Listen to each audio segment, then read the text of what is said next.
দৰঙৰ বেছিমাৰীত সংঘটিত হৈছে ভয়ংকৰ পথ দুৰ্ঘটনা মালবাহী ট্ৰাক আৰু সুইফ্ট ডিজায়াৰৰ মুখামুখি সংঘৰ্ষত নিহত হৈছে 5 জন আৰোহী নিহত ফৰিদুল ইছলাম আজাদ আলী ইব্ৰাহিম আলীৰ ঘৰ দৰঙৰ শ্যামপুৰত আনহাতে থিতাতে নিহত হৈছে মঞ্জুৱাৰা বেগম সানিয়া আখতাৰৰ ঘৰ দলগাঁৱৰ দৈপামত গুৰুতৰভাৱে আহত হৈছে সুইফ্ট ডিজায়াৰখনত থকা আন 3জন লোক 15 নং ৰাষ্ট্ৰীয় ঘাইপথত সংঘটিত হৈছে এই ভয়ংকৰ দুৰ্ঘটনাটো তীব্ৰবেগী সুইফ্ট ডিজায়াৰ বাহনখনে গুৱাহাটী দিশে আহি আছিল 8জনীয়া যুৱক যুৱতীৰ এটা দল কিন্তু তীব্ৰবেগী সুইফ্ট ডিজায়াৰখনে ঘাইপথত অভাৰটেক কৰাৰ সময়তে সংঘটিত হয় এই পথ দুৰ্ঘটনাটো স্থানীয় ৰাজ্য তৎপৰতাত আৰক্ষীয়ে দুৰ্ঘটনাগ্ৰস্ত সুইফ্ট ডিজায়াৰখনৰ পৰা উদ্ধাৰ কৰে 5 জনৰ মৃতদেহ ইপিনে দুৰ্ঘটনাত আহতসকলক ভৰ্তি কৰোৱা হৈছে মঙ্গলদৈ অসামৰিক চিকিৎসালয়ত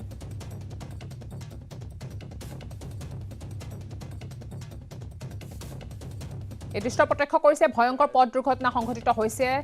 নিহত হৈছে 5 জন লোক সুইফ্ট ডিজায়াৰ মাৰুতি সুজুকি যিখন আছিলে এটো লখিমপুৰ ৰেজিষ্ট্ৰেচন আছে লখিমপুৰ ৰেজিষ্ট্ৰেচনৰ গাড়ীখন তেজপুৰ সাইডৰ পৰা আহি আছিল আৰু এই গাড়ীখনত 8জন মানে ড্ৰাইভাৰ হৈতে 8জন আছিল 8জনৰ ইতিমধ্যে 5জন মানে স্পট ডেড হৈছে আৰু 3জন বাচিছে মাৰুতিটো অভাৰটেক কৰি আৰু টাকৰ সন্মুখত মাৰি দিলে মুখামুখি সংগমত হ'ল তাৰ পিছত মই দৌৰি আহি দেখো যে ইয়াতে 5জন মান ডেড হৈছে আৰু এটা দুটামান জিন্দা আছে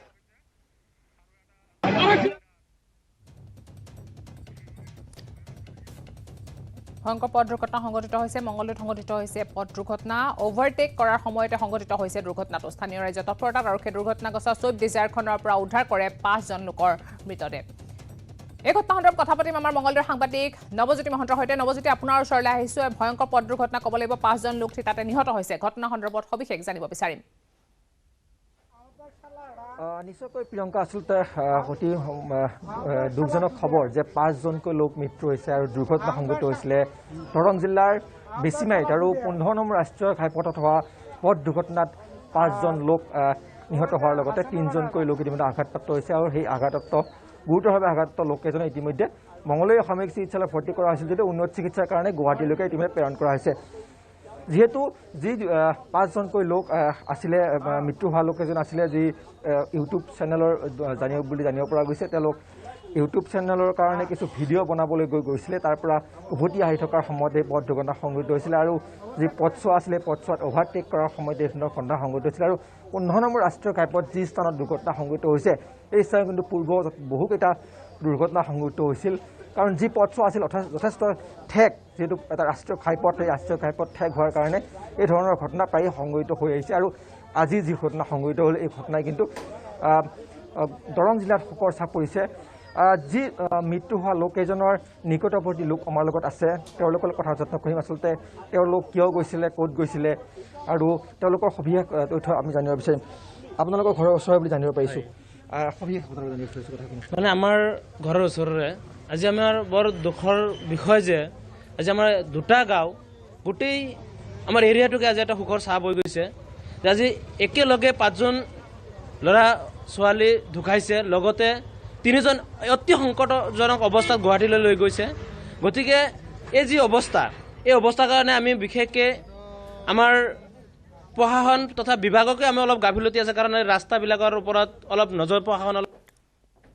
ক'ত কেনেকুৱা গাড়ীবিলাক স্পীডত গৈ আছে ক'ত ৰাস্তা ঠেক আছে গতিকে এইখিনিৰ ওপৰত গুৰুত্ব দিলে সম্ভৱতঃ এনেকুৱা দুৰ্ঘটনা নহ'লহেঁতেন গতিকে আমি দেখা পাওঁ 15 নং ৰাষ্ট্ৰীয় ঘাইপথত অনবৰতে এনে ঘটনা সংঘটিত হৈ থাকে আৰু বেছিমাৰীত বহু দুৰ্ঘটনা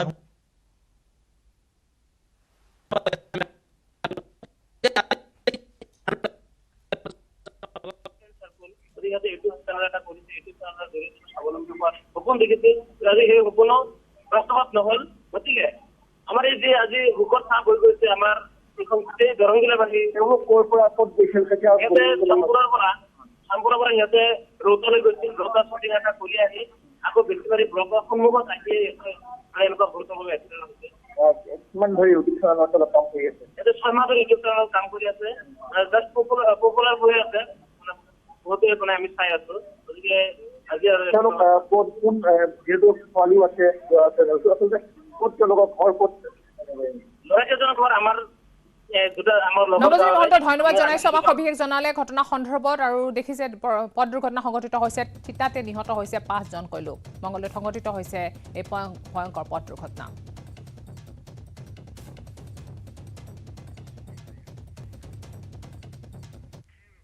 হাফ পেণ্টৰ পিছত এবাৰ জিন্স পেণ্টক লৈ নতুন বিতৰ্ক বিশ্বনাথ চাৰিআলিৰ সহিংসু সমাজত তালিবানী চিন্তাৰ প্ৰসাৰৰ চেষ্টা একাংশৰ জিন্সৰ লং পেণ্ট পিন্ধি অহাৰ বাবে কলেজীয়া ছাত্ৰীক নিৰ্যাতন কৰে স্বয়ম্ভু মতিবোৰে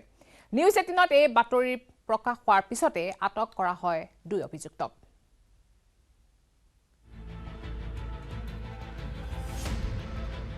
হাফ পেণ্ট নহয় এইবাৰ বিতৰ্কত জিন্স পেণ্ট বিশ্বনাথত জিন্স পেণ্ট পিন্ধি বিপদত কলেজীয়া ছাত্ৰী বুৰ্খা নিপিন্ধাৰ বাবে ছাত্ৰীক তালিবানী নিৰ্যাতন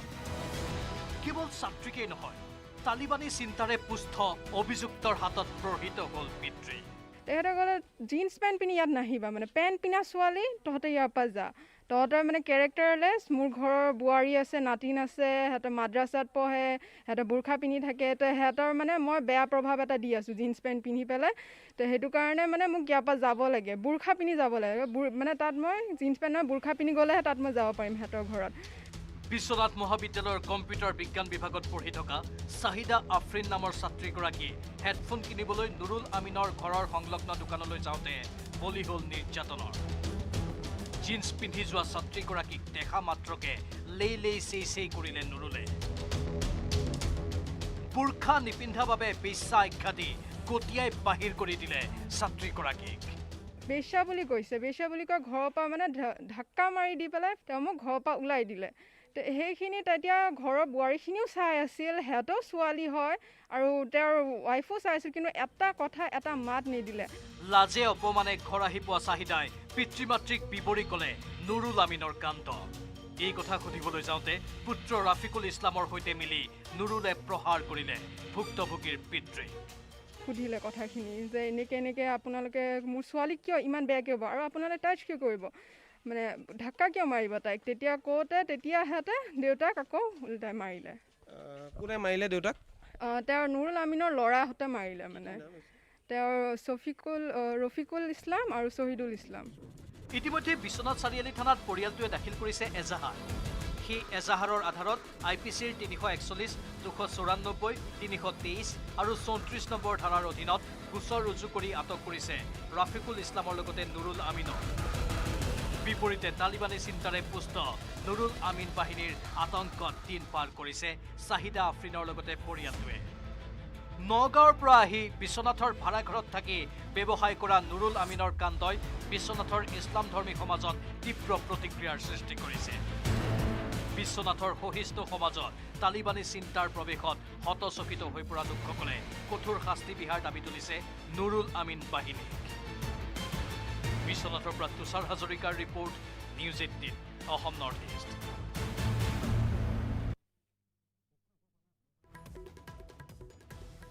কথা পাতিম নিউজ ডেস্কলৈ যাম নিউজ ডেস্কত আছে আমাৰ সাংবাদিক বিষ্ণু শইকীয়া বিষ্ণু আপোনাৰ ওচৰলৈ আহিছো আৰু ঘটনা সন্দৰ্ভত জানিব বিচাৰিম ক'ব লাগিব এক তালিবানী মানসিক চিন্তাধাৰা যাৰ বাবে সেই যুৱতীগৰাকী ভুক্তভোগী হৈছে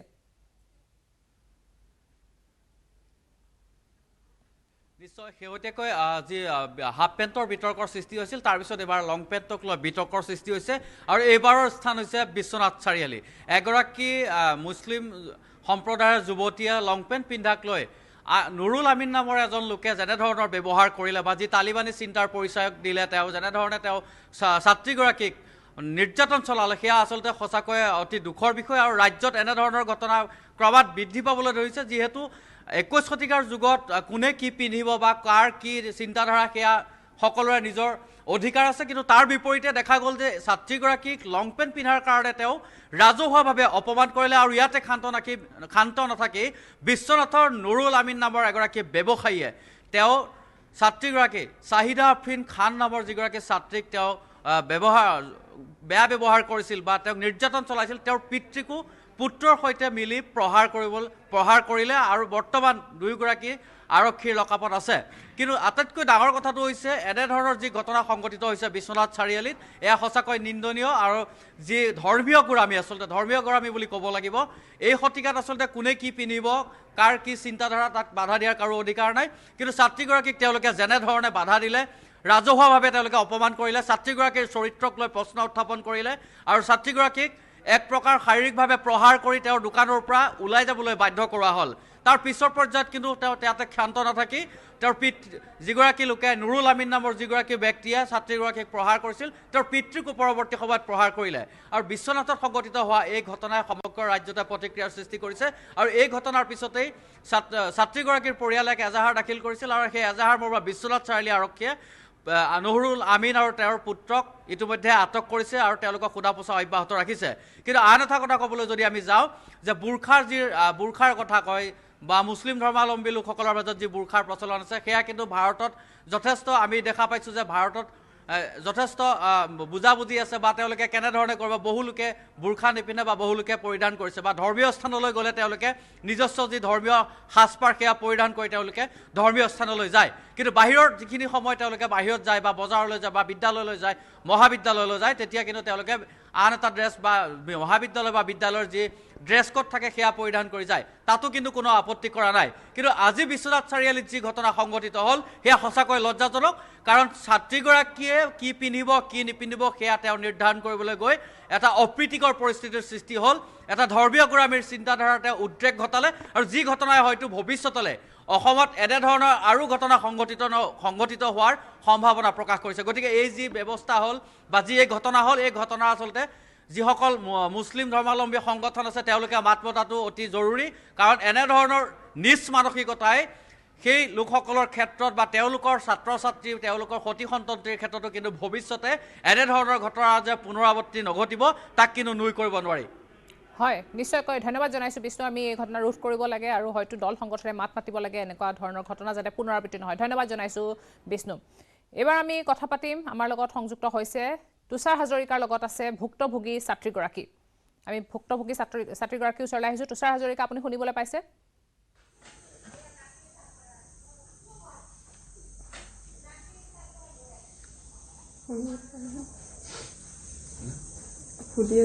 ছাত্ৰীগৰাকী আছে আমাৰ লগত। পুনৰ জনাইছোঁ ভুক্তভোগী যিগৰাকী ছাত্ৰী আমাৰ লগত সংযুক্ত হৈছে। আমাৰ বাতৰি বাজলৈ স্বাগতম জনাইছোঁ আৰু ঘটনাটো সন্দৰ্ভত আপোনাৰ মুখেৰে জানিব বিচাৰিছোঁ কি হৈছিলে, কেতিয়া সংঘটিত হৈছিলে ঘটনাটো?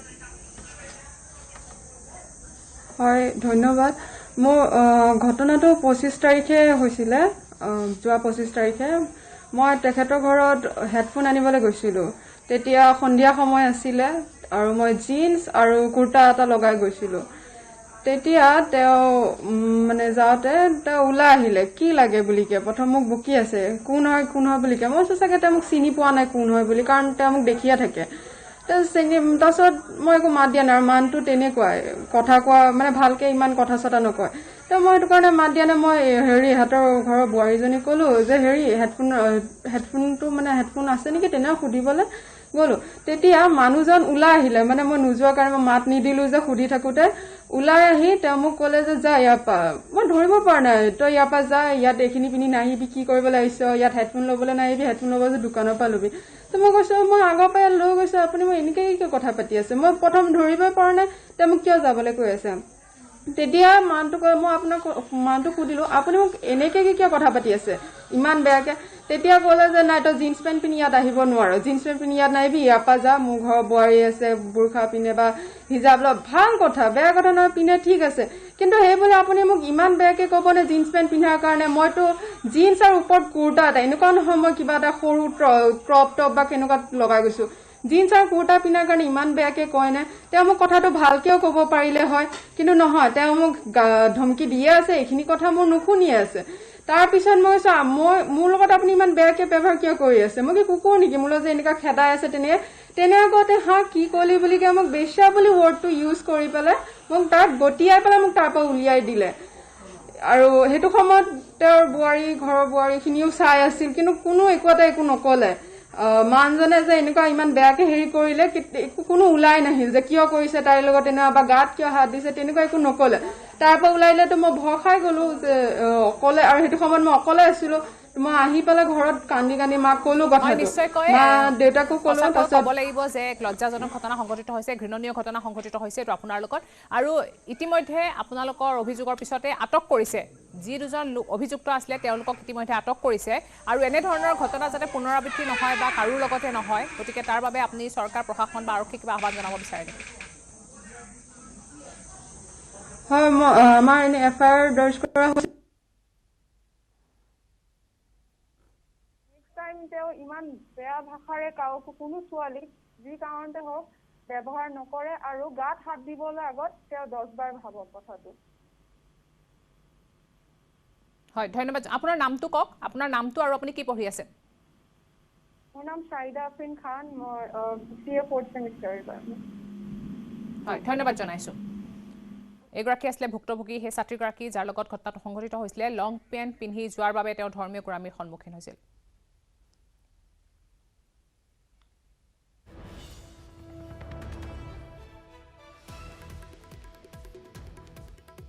আমি অধিবক্তা সাহিবা আহমেদৰ সৈতে এবাৰ সংযুক্ত হৈছো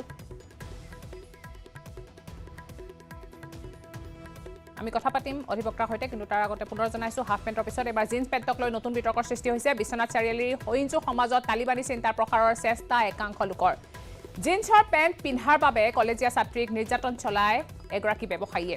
মতিবুৰ নামৰ এগৰাকী ব্যৱসায়ীয়ে নিৰ্যাতন চলাই ছাত্ৰীগৰাকীক নিউজ 18ৰ বাতৰিৰ পিছতে আটক কৰা হয় অভিযুক্ত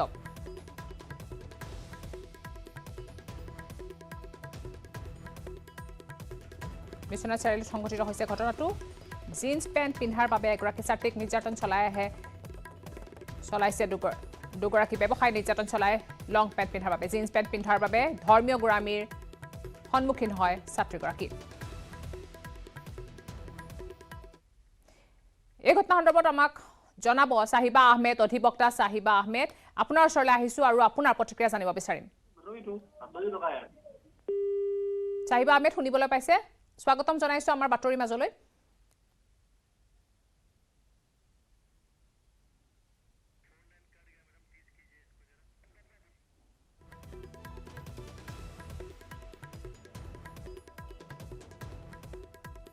পুনৰ জনাইছো হাফ পেণ্টৰ পিছত এবাৰ জিন্স পেণ্টক লৈ নতুন বিতৰ্কৰ সূচনা হৈছে বিশ্বনাথ চাৰিআলিত সংঘটিত হৈছে ঘটনাটো তালিবানী চিন্তাৰ প্ৰসাৰৰ চেষ্টা একাংশৰ বিশ্বনাথ চাৰিআলিত জিন্সৰ পেণ্ট পিন্ধাৰ বাবে কলেজীয়া ছাত্ৰীক নিৰ্যাতন চলাই ব্যৱসায়ীয়ে আৰু নিউজ 18ত এই বাতৰিৰ পিছতে আটক কৰা হয় অভিযুক্ত ব্যৱসায়ীক পুত্ৰৰ সৈতে ব্যৱসায়ীজনে মিলি নিৰ্যাতন চলাইছিল এগৰাকী ছাত্ৰীক জিন্স পেণ্ট পিন্ধাৰ বাবে নিৰ্যাতন চলাইছিল ছাত্ৰীগৰাকীক আৰু এতিয়া আটক কৰা হৈছে অভিযুক্তক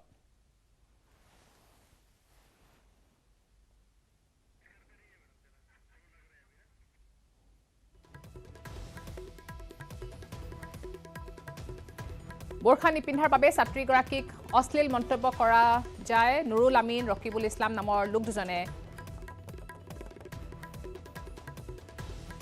ছাত্ৰীগৰাকীৰ ওপৰত নিৰ্যাতন চলোৱাৰ অভিযোগ উঠিছে বোৰখা নিপিন্ধাৰ বাবে ছাত্ৰীক তালিবানী নিৰ্যাতন চলাই ব্যৱসায়ীজনে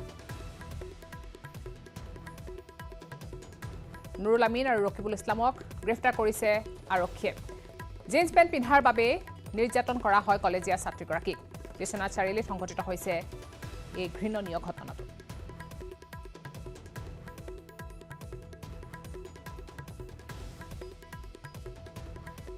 পিতৃ আৰু পুত্ৰই মিলি নিৰ্যাতন চলাইছিল যুৱতীগৰাকীক জিন্সৰ পেণ্ট পিন্ধি অহাৰ বাবে নিৰ্যাতন চলোৱা হৈছিল কলেজীয়া ছাত্ৰীগৰাকীক আৰু নিউজ 18ত এই বাতৰি দেখুৱাৰ পিছতে আটক কৰা হয় অভিযুক্তক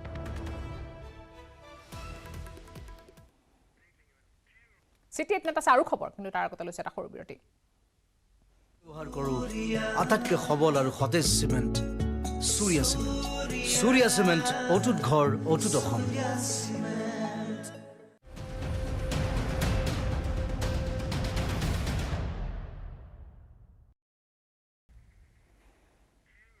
দুৰ্গা পূজা নিৰ্বাচনৰ পিছতে ৰাজ্যত হঠাৎ আগ্ৰাসী ৰূপ লৈছে কৰোনা ভাইৰাছে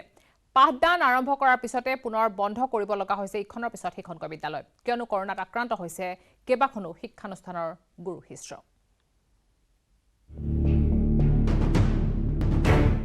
দুৰ্গাপূজা গ'ল, উপ নিৰ্বাচনো গ'ল, ৰাজ্যত পুনৰ আহিল কৰোনাৰ ঢৌ। কোভিডৰ চক্ৰবিহুত কেইবাখনো শিক্ষানুষ্ঠান, আক্ৰান্ত অৰ্ধ শতাধিক গুৰু শিষ্য। পুনৰ বন্ধ হ'ল প্ৰায় 20খন শিক্ষানুষ্ঠান।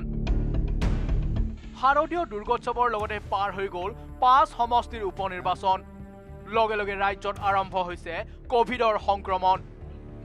19 অক্টোবৰৰ পৰা সকলো শ্ৰেণীৰ পাঠদান আৰম্ভ হোৱাৰ পিছতে কোভিডৰ চক্ৰবিহুত সোমাই পৰিছে ইখনৰ পিছত সিখন শিক্ষানুষ্ঠান। পাঠদান আৰম্ভ হোৱাৰ পিছৰে পৰা এই পৰ্যন্ত প্ৰায় অৰ্ধ শতাধিক গুৰু শিষ্য আক্ৰান্ত হৈছে কৰোনা ভাইৰাছত, যাৰ পৰিপ্ৰেক্ষিতত পুনৰ সাময়িকভাৱে বন্ধ কৰিবলগীয়া হৈছে প্ৰায় 20খন শিক্ষানুষ্ঠান।